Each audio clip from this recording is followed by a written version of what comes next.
Assalamualaikum warahmatullahi wabarakatuh. Perkenalkan, nama saya Najma Salisa Nur Agnia dengan NIM 122120046,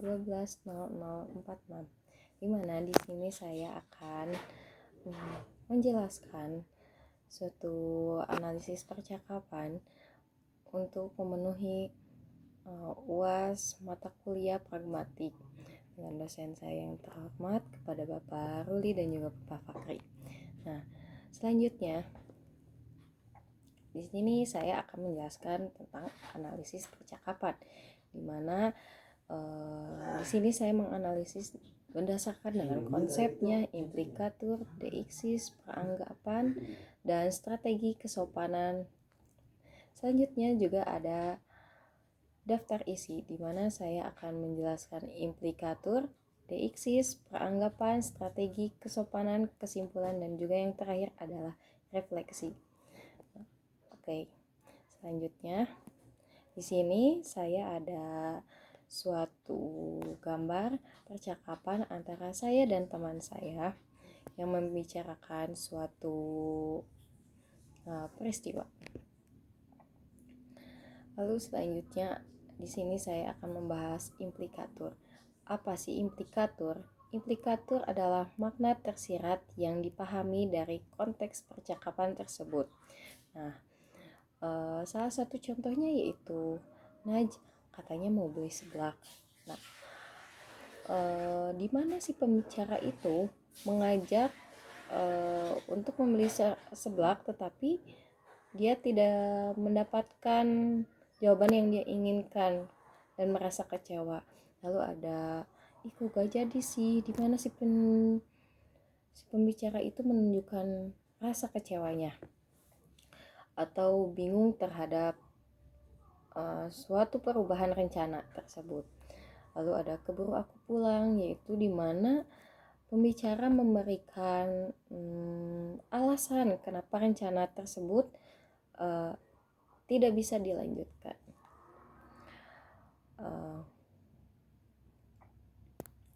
Selanjutnya juga ada ke Maluku kayaknya. Nah, di mana si pembicara berencana pulang ke Maluku meskipun belum pasti gitu. Lalu ada, iya mau ikut gak sekalian jalan-jalan. Nah, di mana pembicara itu mengajak lawan bicaranya atau menawarkan lawan bicaranya untuk ikut bersama si pembicara tersebut. Lalu juga slide selanjutnya di sini akan membahas tentang deiksis. Deiksis itu apa sih? Yaitu suatu kata frasa yang maknanya tergantung pada konteks tersebut. Seperti contohnya adalah kata aku, kamu, hari ini, besok, dan lain-lain. Contohnya seperti kata aku, di mana mengacu pada si pembicara, yaitu orang yang mengetik pesan tersebut. Lalu ada kamu mengacu pada lawan bicaranya. Lalu ada peranggapan. Peranggapan tuh seperti yang pertama ada rencana membeli seblak tetapi batal.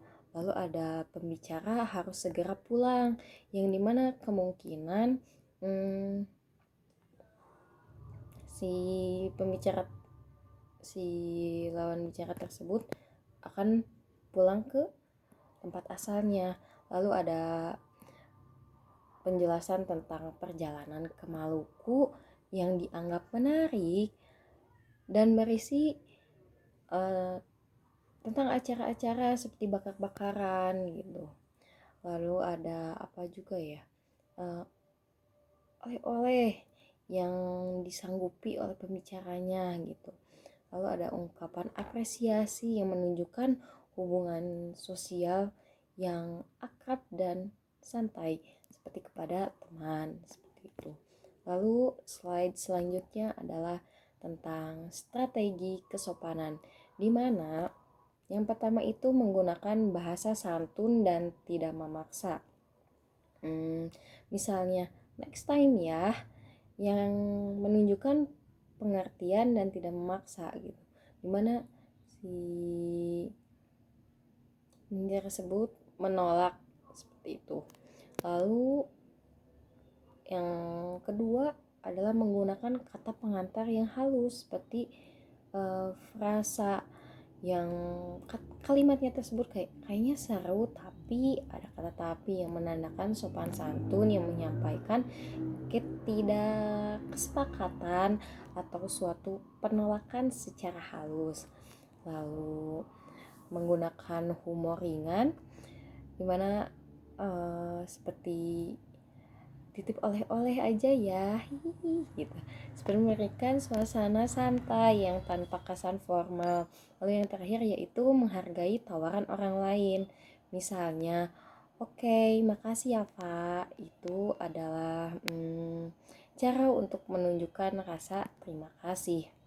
Lalu slide selanjutnya yaitu kesimpulan dan juga refleksi, di mana kesimpulan tersebut yaitu menunjukkan suatu percakapan atau interaksi sosial yang santai dengan menggunakan strategi kesopanan seperti bahasanya yang santun, humornya ringan, dan apresiasi untuk menjaga suatu hubungan yang baik gitu. Lalu ada implikator, deiksis, peranggapan, dan lain-lain lah yang berubah namun tetapi diikuti dengan respon yang positif dan saling menghargai. Lalu ada refleksinya. Nah, di mana refleksinya itu berisi suatu percakapan yang mencerminkan pentingnya komunikasi yang sopan, lalu akrab dan interaksi sosial dalam sehari-harinya. Lalu ada juga penggunaan implikator, deiksis, dan strategi kesopanan yang memperkuat hubungan tersebut gitu. Yang yang membuat hubungan dengan lawan bicaranya itu tetap terjalin dengan baik gitu, efektif.